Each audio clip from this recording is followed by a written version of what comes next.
கன்னிராசி நேயர்களுக்கு ஒரு பிறப்பின் ரகசியம் இருக்குல்ல மேம். கண்ணிலுக்கு மட்டுமே இருக்கக்கூடிய சிறப்பு குணங்கள் என்னென்ன அப்படிங்கிறத முதல்ல நம்ம நேயர்களுக்கு சொல்லுங்க மேம். கன்னிராசியில் பிறந்தாவே ஜனவசியம். ஜனவசியம் அப்படின்னா மக்களை வசியப்படுத்துகிற ஒரு நேச்சர் இயற்கையாகவே கன்னிக்கு இருக்கும். நம்மளுடைய வாழ்வியலுக்கு ஏற்ற மாதிரி தன்னைத்தானே தன் அறிவை உடம்பை எல்லாத்தையும் செதுக்கிக்கிறது தான் கன்னி. அதுக்கப்புறம் கன்னிக்கிட்ட ஒரு ஸ்பெஷல் குவாலிட்டி என்னென்னா 12 ராசிகளில் அதிக துன்பப்பட்டு துயரப்பட்டு தன்னைத்தானே செதுக்கி மேலே வர்றது கன்னி. கன்னி ராசிக்காரவங்களுக்கு வாழ்க்கை துணையால் ஒரு பெரிய மனக்கவலை உண்டு. என்னன்னா மனைவி சைட்லேருந்து பொருளாதாரமே இல்லையே அப்படின்னு சொல்லி ஒரு சில சமயத்தில் நமக்கு ஒரு விரக்தி மனப்பான்மை வரும். என்ன மாதிரியான பிஸ்னஸ் கன்னிக்கு செட் ஆகும்னா துரித உணவுகள், ஜூசஸ், காஃபி.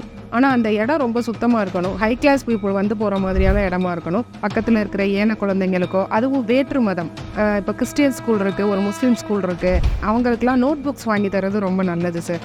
அவங்களுக்கு அதை செய்கிறதுக்கு உண்டான கேப்பபிலிட்டியாக கடவுள் கொடுத்துருவார். தாய்மாமனால் பெரிய உதவிகள் கிடைக்காது, இருந்தாலும் தாய்மாமா இருக்கார் அப்படின்ற மாதிரி. அப்படி அவர் இல்லை, தாய்மாமாவோட நல்லா க்ளோஸாக இருக்கேன் அப்படின்னா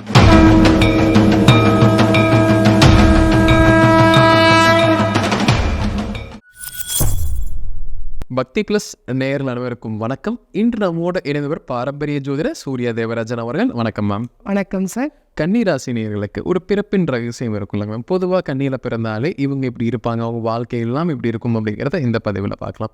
கன்னிக்குன்னு ஒரு குணம் இருக்கும். கன்னியை துண்டா இந்த கேரக்டரை வச்சு அடையாளப்படுத்திடலாம். கன்னிகளுக்கு மட்டுமே இருக்கக்கூடிய சிறப்பு குணங்கள் என்னென்ன அப்படிங்கிறத முதல்ல நம்ம நேயர்களுக்கு சொல்லுங்க மேம்.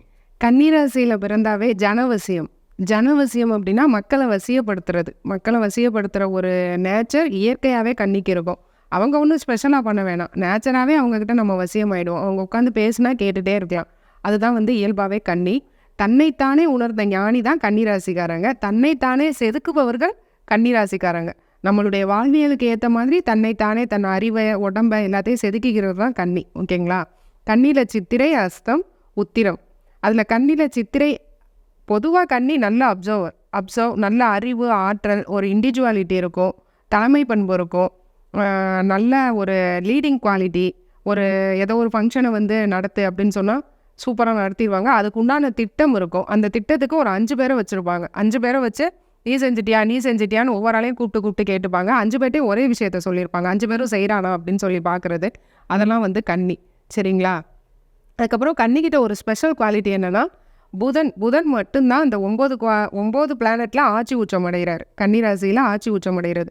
அப்போ ஒரு சாணக்கியத்தனம், எல்லாமே தெரியும் அவங்களுக்கு. அரசியல் பேசினா பேசுவாங்க, ஆன்மீகம் பேசினா பேசுவாங்க, ஃபுட்டை பற்றி பேசினா பேசுவாங்க, டிரான்ஸ்போர்ட் பற்றி பேசினா பேசுவாங்க. ஆனால் அமைதியாக இருப்பாங்க. நம்ம பேசணும்னு வச்சுக்கோங்க, நம்ம ஏதோ தப்பாக எல்லாம் தெரிஞ்ச மாதிரி கன்னிக்கிட்ட போய் நம்ம பேசவே கூடாது. கன்னிராசியில் பிறந்தவங்க கிட்ட மட்டும் நம்ம ஒரு அறிவாளின்னு போய் பேசவே கூடாது. ஏன்னா அவங்க திரும்ப பேச மாட்டாங்க. நீங்கள் சொல்கிறது தப்பு, நீங்கள் சொல்கிற பாயிண்ட்ஸ் தப்பு, உங்களுக்கு தெரியலைன்னு சொல்ல மாட்டாங்க. மனசுக்குள்ளே என்ன நினச்சிப்பாங்கன்னா, முட்டாள் பாரு ஏதோ பேசிகிட்டு இருக்கு அப்படின்னு நினச்சிட்டு நம்மளை பார்த்து சிரிக்கிறது தான், மனசுக்குள்ளே சிரிக்கிறது தான் கன்னி. அந்த அளவுக்கு ஒரு பேராற்றல் உடைய ஒரு ராசி கன்னி. அதில் சித்திரை ரொம்ப வெல் நாலேஜாக இருக்கும். என்ன தான் இருந்தாலும் சித்திரை செவ்வாய் தான். ஸோ அவங்க பேசுவாங்க. கன்னியில் பேசக்கூடிய நபர்கள்னால் சித்திரை. நம்ம என்ன சொன்னாலும் கேட்க மாட்டாங்க, ஏன்னா அது செவ்வாயுடைய குணாதிசயம். அஸ்தம் சுத்தர பேசாது. அஸ்தத்துக்கு மண்டை ஃபுல்லாக மூளை இருக்கும், ஆனால் வாயே திறக்காது. பொதுவாகவே கன்னிக்கு மூளை தான், வாயே திறக்காது. உத்திரம் கேட்கவே வேணாம். சூரியன் ப்ளஸ் புதன், சூரியனுடைய ஆற்றலும் புதனுடைய அறிவும் சேர்ந்து அது ஒரு தனியான ஒரு குவாலிட்டி தான். உத்திரம் ஒரு அழகு.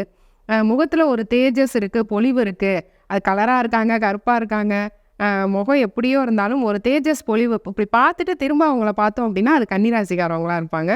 ரொம்பவே எல்லாராலும் விரும்பப்படுற பிரியமான ராசி கன்னிராசி சார். கன்னிராசி நேயர்களுக்கு ஒரு வாழ்க்கையில் ஒரு பாக்கியசாலிகள், இந்த பிறப்புலேயே இந்த பாக்கியம் பெற்றவங்க, இல்லை ஒரு கர்மா இருக்குது எனக்கு கன்னியில் பிறக்கும் போது கடந்த ஜென்மத்திலேருந்து இந்த கர்மாவோடையே வந்திருக்காங்க கன்னி அப்படின்னா என்னவா இருக்கும்? கன்னிராசியோட பிறவி கர்மா என்ன அப்படின்னா தனகாரகன் சுகபோகவாசின்னு சொல்கிற சுக்கிரன் லக்னத்தில் நீசம் அடைஞ்சிடுறாரு. அப்படி இருக்கும்போது படாத கஷ்டம், படாத துன்பம், படாத துயரம். 12 ராசிகளில் அதிக துன்பப்பட்டு துயரப்பட்டு தன்னைத்தானே செதுக்கி மேலே வர்றது கன்னி. நமக்கு வெளியே பார்க்குறதுக்கு ஒன்றுமே தெரியாது, ஏன்னா வெளியே காமிச்சிக்கவே மாட்டாங்க. கன்னிராசிக்காரங்க வெளியே அவங்களுடைய கஷ்டத்தை காமிச்சிக்கவே மாட்டாங்க. மேபி அவங்க பட்ட கஷ்டமோ என்னமோ உள்ள நல்லா செதுக்கி நிறைய எக்ஸ்பீரியன்ஸ் இருக்கும். இது அவங்க பிறவி கர்மா. பொதுவாகவே சுக்கிரன் ஒரு ஜாதகத்தில் பலப்படணும். யாருடைய ஜாதகமாக இருந்தாலுமே இப்போ நிறையா எல்லாரும் சொல்கிறது சூரியன் நல்லா இருக்கணும், செவ்வாய். என்னையே கேட்டால் எல்லாத்தையும் விட சொகுசாக வாழ்கிறதுக்கு தேவை சுக்கிரன் தான். படிப்பும் இருக்காது, ஒன்றுமே இருக்காது. ஆனால் சொகுசு வாழ்க்கை வாழ்வாங்க. ஒரு இன்னோவா காரில் போவாங்க, ஃபார்ச்சுனரில் போவாங்க, ஐஃபோன் யூஸ் பண்ணுவாங்க, 12வது ஃபெயில் ஆகிடுப்பாங்க. சரிங்களா? அதுக்கு காரணம் சுக்கிரன் அங்கே பலப்பெற்றிருப்பார். அந்த சுக்கிரன் பலம் இழந்து போகிறனால கன்னிக்கு இது ஒரு பிறவி கர்மா. சுகபோக வாழ்க்கையை ஈஸியாக அச்சீவ் பண்ண முடியாது. இல்லை சுகபோக வாழ்க்கை இருந்தாலும் அனுபவிக்க முடியாது. பங்களா மாதிரி வீடு இருக்கும். ஆனால் ஒரு சென்னை மாதிரி இடத்துல ஒரு அப்பார்ட்மெண்ட் வீட்டில் குடியிருக்க வேண்டிய சூழ்நிலை வேலைக்காகவோ எதுக்கும். ஆனால் பூர்வீகத்தில் பார்த்தா ஒரு பெரிய வீடு இருக்கும். அந்த மாதிரி விஷயங்கள்லாம் கன்னிக்கு பிறவி கர்மான்னு சொல்லலாம். அதை அனுபவிக்க பிறந்திருக்காங்க. கன்னிராசி நேயர்களுக்கு ஒரு குறை இருக்கும் பிறப்பிலேயே, இந்த குறை அவங்க வாழ்க்கை ஃபுல்லாக தொடர்ந்துக்கிட்டே இருக்கும் அப்படிங்கிற பட்சத்தில் அது எந்த குறையாக இருக்கும் மேம்? கன்னிராசிக்காரவங்களுக்கு வாழ்க்கை துணையால் ஒரு பெரிய மனக்கவலை உண்டு. ஏன்னா லக்னாதிபதி 7ல் போய் நீசமடைகிறாரு. சரிங்களா? சுக்கிரன் உச்சமடைகிற இடத்துல புதன் போய் நீசமடைகிறாரு. அதனால வாழ்க்கை துணைக்கிட்ட ஒன்று பொருளாதாரம் வரும், ஒன்று நல்லா ஏர்ன் பண்ணுற மனைவியாக இருப்பாங்க, அன்பு கம்மியாக இருக்கும். இல்லை நல்லா அன்பாக இருப்பாங்க, அவங்களால நமக்கு வருமானம் வராது, நம்ம மனசுக்கு ரொம்ப இலகுன மனைவியாக இருப்பாங்க, மைத்துனர்களால் ஒரு பிரயோஜனம் இருக்காது, மாமனார் மாமியாரால் ஒரு பிரயோஜனம் இருக்காது. என்னன்னா மனைவி சைட்லேருந்து பொருளாதாரமே இல்லையே அப்படின்னு சொல்லி ஒரு சில சமயத்தில் நமக்கு ஒரு விரக்தி மனப்பான்மை வரும். ஏன்னா நல்லா ஏர்ன் பண்ணி நமக்கு 2 lakhs 3 lakhs ஏர்ன் பண்ணுவாங்க, நம்மளை கண்டுக்கவே மாட்டாங்க, நம்ம சாப்பிட்டோமா இல்லையான்னு கூட கேட்க மாட்டாங்க. ஸோ வாழ்க்கை துணை விஷயத்தில் கன்னிக்கு கண்டிப்பாக ஒரு மைனஸ் இருந்துகிட்டே இருக்கும். ஆனால் வாழ்க்கை துணையால் பெனிஃபிட் உண்டு. இதே சேம் தான் பார்ட்னர்ஷிப். ஏன்னா 7 கூட வந்தால் பார்ட்னர் கூட்டாளிகள். புதன் எப்போ 7ல் போய் நீசம் அடைகிறாரோ அப்போ பார்ட்னர்ஷிப்பில் ரொம்ப கவனம் தேவை. மேக்ஸிமம் கன்னி பார்ட்னர்ஷிப் போடாது. ஏன்னா கன்னிக்கு விஷயம் தெரியும், நம்மளே எல்லாம் பார்த்துக்கலாம் அப்படின்னு சொல்லி பண்ணிடும். பார்ட்னர்ஷிப் போட்டாலும் அதில் ரொம்ப கேர்ஃபுல்லாக இருப்பாங்க கன்னிராசிக்காரவங்க. ஏதோ கிரக சேர்க்கைகள் நல்லா இல்லை, சுயஜாதகம் நல்லா இல்லைன்னு பார்ட்னர்ஷிப் நம்பி ஏமாந்துடாமல் பார்ட்னர்ஷிப் விஷயங்களில் கரெக்டாக இருக்கணும். கன்னிராசி நேயர்களுக்கு தொழில் அமைப்பு அப்படிங்கிறது எப்படி இருக்கு? அதே அந்த தொழிலில் அவங்க எந்த துறை சார்ந்த தொழிலாக இருக்கிற பட்சத்தில் அவங்களுக்கு சக்ஸஸ் ரேட் ரொம்ப ஜாஸ்தியாக இருக்கும் மேம்? கன்னிராசிக்காரவங்க தொழில் தொடங்கினாங்கன்னா இன்றைக்கி மார்க்கெட்டிங் ஸ்ட்ராட்டஜி என்ன? இப்போ அந்த தொழிலுக்கு ஒரு ஆட் கொடுக்கணும், நம்ம பேம்ப்ளெட் அடிச்சு கொடுக்கணுமா, இல்லை ஒரு இன்ஸ்டாவில் ஆட் கொடுக்கணும், யூடியூப்பில் ஆட் கொடுக்கணும், நல்ல ஒரு இன்ஸ்டாகிராம் இன்ஃப்ளூயன்சரை கூட்டு செய்யணும்னு இன்றைக்கி மார்க்கெட் என்ன, மார்க்கெட்டிங் எத்திக்ஸ் என்னன்னு அவங்களுக்கு முன்னமே தெரியும். எல்லாத்தையும் திட்டமிட்டு வச்சுருப்பாங்க. எதை எடுத்தோம் கவுத்தோம் அப்படின்னு சொல்லி பிஸ்னஸ் என்றைக்குமே இருக்காது. ஆல்ரெடி எல்லாமே ஒரு ஸ்டாட்டிக்ஸ் போட்டு நல்லா வரையறுத்து நோட் பண்ணி கரெக்டாக நோட்டும் இருக்கும். எழுதா கணக்கு அழுதாலும் வராது அப்படிங்கிறது நல்லா தெரிஞ்சது கன்னிக்கு தான். கரெக்டாக நோட் பண்ணி எழுதி வச்சுருப்பாங்க. என்ன மாதிரியான பிஸ்னஸ் கன்னிக்கு செட் ஆகும்னா காஸ்மெட்டிக்ஸு, அழகு, பர்ஃப்யூம், துரித உணவுகள், ஜூஸஸ், காஃபி. ஆனால் அந்த இடம் ரொம்ப சுத்தமாக இருக்கணும். ஹை கிளாஸ் பீப்புள் போகிற மாதிரியான இடமா இருக்கணும். காஃபி ஷாப் வச்சாலும் ஒரு காஃபி 200 300க்கு கொடுக்குற மாதிரியான காஃபியில் எல்லா வெரைட்டியும் இருக்கணும். அதுபோல் ஹை கிளாஸ் பீப்புள் போகணும். காஸ்மெட்டிக்ஸ் இப்போ நிறையா வருது. யாருமே காஸ்மெட்டிக்ஸ் யூஸ் பண்ணாமல் இல்லை. புதுசாக நம்ம ஒரு 100 ஆடு பார்த்தோன்னா அதில் 80 ஆடு காஸ்மெட்டிக்ஸ் வருது. இதெல்லாம் கன்னி எடுத்தாங்கன்னா ரொம்ப அழகாக பண்ணுவாங்க, நேர்த்தியாக பண்ணுவாங்க. அதில் இருக்க தொழில் நுணுக்கம் தெரியும், தரமாகவும் பண்ணுவாங்க. ஸோ இந்த மாதிரியான பிஸ்னஸ் கன்னிக்கு ரொம்ப சூட்டபுளாக இருக்கும் சார். கன்னிராசியில் ஒரு வேலைக்கு செல்லக்கூடிய நபர்கள் வேலையில் அவங்க எப்படிப்பட்ட நபராக வேலையில் இருப்பாங்க? அதே சமயம் ஒரு துறை சார்ந்து இந்த வேலைக்கு போகிற பட்சத்தில் அவங்களுக்கு சீக்கிரமாகவே க்ரோத், ப்ரமோஷன், இன்கம் இதெல்லாமே அதிகப்படியாக இருக்கும்னா இது எந்த துறை ரீதியாக இருக்கும் மேம்?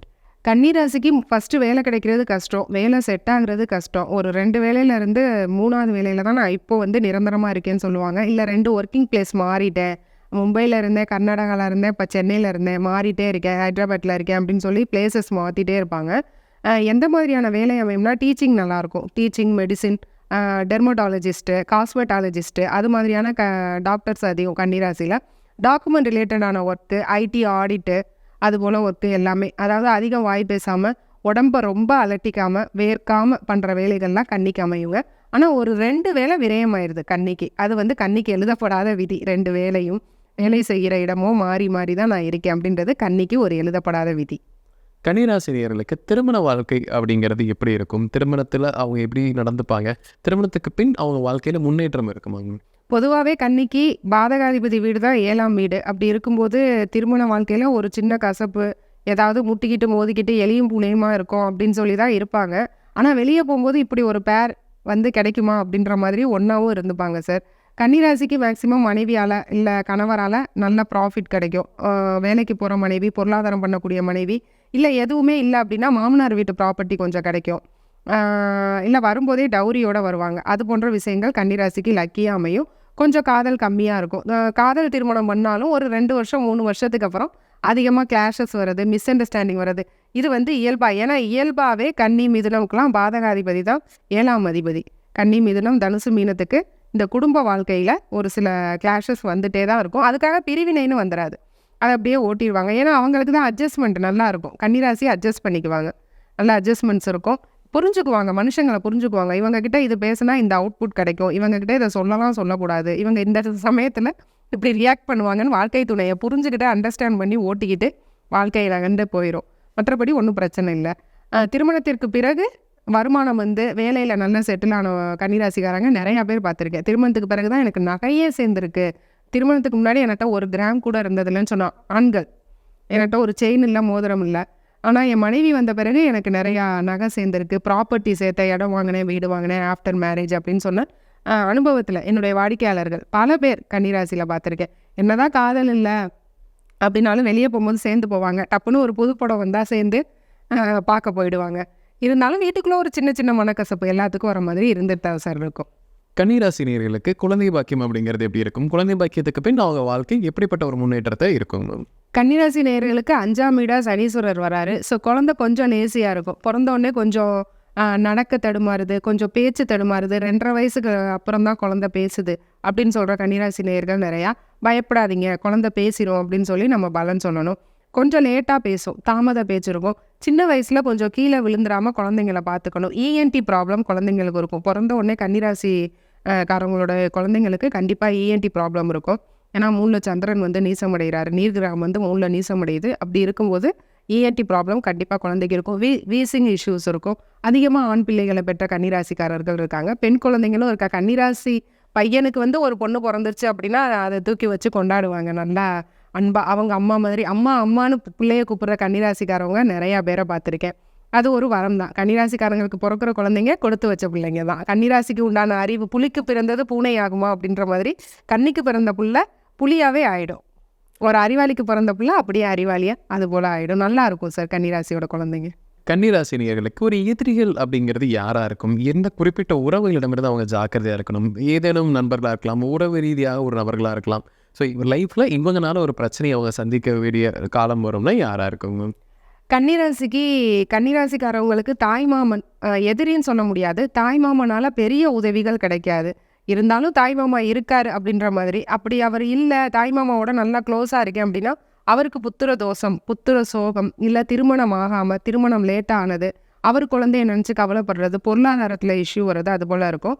அதுபோல் தந்தைக்கு உடல் உபாதைகள் இருக்கும். தந்தை கூட பிறந்த பங்காளிகள் பகையாளிகளாக மாறிடுவாங்க. பூர்வ புண்ணிய சொத்து கொஞ்சமாவது ஆனால் கன்னிக்கு இருக்கும். பூர்வ புண்ணிய சொத்து கொஞ்சமாவது இருக்குது, ஒரு காக்கராணி இடமாவது எனக்கு இருக்குது அப்படின்னு அதுக்கும் போட்டிக்கு ஆள் வரும். தந்தை தாய் வழி உறவுகளோட கிளாஷஸ் வந்துக்கிட்டே இருக்கும் கன்னிராசிக்கு இயல்பாகவே சார். கன்னிராசி நேயர்களுக்கு பண சேர்க்கை எனக்கு வேணும், எனக்கு பண ரீதியான ஒரு செல்வம் தேவைப்படுது, அதுக்கு நான் ஒரு பரிகாரம் செய்கிறேன், வாழ்வியல் பரிகாரம் அப்படின்னா நீங்கள் என்ன பரிகாரம் செய்ய சொல்லுவீங்க? கன்னிராசிக்காரங்க பொதுவாக சின்ன பிள்ளைங்க இருக்குங்கள்ல சார், பக்கத்து வீட்டு பிள்ளைங்க, சின்ன பிள்ளைங்க, இல்லை ஸ்கூல் பிள்ளைங்க, அவங்களுக்குலாம் நோட் புக்ஸ் வாங்கி தரது ரொம்ப நல்லது சார். பக்கத்தில் இருக்கிற ஏன குழந்தைங்களுக்கோ, அதுவும் வேற்று மதம், இப்போ கிறிஸ்டியன் ஸ்கூல் இருக்குது, ஒரு முஸ்லீம் ஸ்கூல் இருக்குது, அப்படிங்கிற ஸ்கூலில் போய் நோட் புக்ஸு, பென்சில், பென்னு அதெல்லாம் வாங்கி தரலாம். படிப்பு ரிலேட்டடான உதவிகள் பண்ணுறாங்க அப்படின்னா அவங்களுக்கு அதை செய்கிறதுக்கு உண்டான கேப்பபிலிட்டியாக கடவுள் கொடுத்துருவார். ஓகேங்களா? என்ன கொடுக்கணும் அப்படின்னா, இப்போ ஒவ்வொருத்தவங்களுக்கு ஃபுட்டு கொடுக்கணும், அது கொடுக்கணும், இது கொடுக்கணும். இவங்க வந்து நோட் புக்ஸ் வாங்கி தரணும், பேனா பென்சில் வாங்கி தரணும், எரேசர் அது மாதிரி வாங்கி தரலாம், யூனிஃபார்ம் வாங்கி தரலாம், குழந்தைங்களுக்கு செப்பல்ஸ் வாங்கி தரலாம், அதுபோல் சின்ன பிள்ளைங்களுக்கு ஸ்வீட்ஸ் வாங்கி தரலாம். குழந்தைங்கள நல்லா பார்த்துக்கணும். பக்கத்து வீட்டு பிள்ளைங்க, வீட்டு பிள்ளைங்களாம் நம்ம வீட்டு பிள்ளைங்க மாதிரி. இப்போ ஒரு சின்ன குழந்தைய தூக்கிட்டு வராங்க. அந்த காலத்துலலாம் ஒரு சின்ன குழந்தைக்காகவே ஒரு தொட்டில் கட்டி போடுவாங்க. இப்போ அப்படிலாம் உன் குழந்தை வருதா, அது சேட்டை பண்ணுறோம் செய்யும், அது போலலாம் சொல்லக்கூடாது. ஒருத்தவங்க குழந்தைய தூக்கிட்டு வந்தால் நம்ம குழந்தை மாதிரி பார்த்து அதுக்கு ஒரு தொட்டில் கட்டி நம்ம வீட்டில் வச்சு பார்த்துக்கணும். இதெல்லாம் வந்து சுபிக்ஷத்தை கொண்டு வரும் சார் கன்னிக்கு. கண்டிப்பாக கன்னிராசி நேயர்களுக்கு ஒரு கோயில் வழிபாடு கொடுக்கலாம், இந்த ஒரு இறை வழிபாடு தரலாம். லைஃப்பில் ஒரு முறையாவது இதை செஞ்சிடணும், செஞ்சால் லைஃப் லாங் நல்லா இருப்பாங்கன்னா என்னவா இருக்குங்க? கன்னிராசி நேயர்களுக்காகவே பிரத்யேகமாக கட்டப்பட்ட கோவில்னு சொல்லலாம் ஒற்றை சனீஸ்வரர் ஆலயம், பெருச்சி கோயில், சிவகங்கை மாவட்டம் பெருச்சி கோயிலில் இருக்குது. அங்கே இருக்கிற சிவன் சுயம்பு வடிவ சிவலிங்கம் இருக்கார். அதை இல்லாத பைரவர், காசி பைரவர்னு பெயருடைய பைரவர், அந்த சிலையில் ஒரு ஸ்பெஷாலிட்டி என்னென்னா, அது போகர் செஞ்ச சிலை. பழனி முருகரை செஞ்சார் இல்லையா சித்தர் போகர், அதை போகர் செஞ்ச காசி பைரவர் பெருச்சி கோயிலில் இருக்கார். சிவகங்கை மாவட்டம் பெருச்சி கோயில் ஒற்றை சனீஸ்வரர் ஆலயம். சனீஸ்வரர் ஒற்றை சனீஸ்வரரா, நவகிரகத்தோடு சேர்த்து இல்லாமல் ஒற்றை சனீஸ்வரராக தனியாக அந்த கோவிலில் இருக்கார். கன்னிராசிக்காரர்கள் அங்கே போயிட்டு அந்த காசி பைரவர் சுயம்பு லிங்கமாக உருவான சிவபெருமான் ஒற்றை சனீஸ்வரரை வணங்கிட்டு வந்தால் வாழ்க்கையில் ரொம்ப நல்லாயிருக்கும். இந்த காசி வைரவர் மேலே நம்ம சாத்துற வடமாலை ஊதாவாக மாறுறத நம்ம கண்ணால் பார்க்கலாம். அதை தூக்கி போட்டால் காக்கா கூட சாப்பிடாது, அதுக்கு தெரியும் அது வந்து பாய்சன் அப்படின்னு.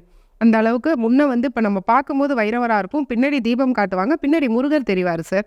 அவ்வளோ ஒரு அழகான சிலை வடிவமைப்பு அது. அது போய் கண்டிப்பாக கன்னிராசிக்காரர்கள் அந்த கோவில் ரொம்ப சக்தி வாய்ந்த ஸ்தலம், பழைய ஸ்தலம், மன்னர்களால் கட்டப்பட்ட கற்கோயில். போய் கண்டிப்பாக அந்த ஸ்தலத்தை போயிட்டு தரிசிச்சுட்டு வர்றது ரொம்ப புண்ணியம் தரும் கன்னிராசி நேயர்களுக்கு.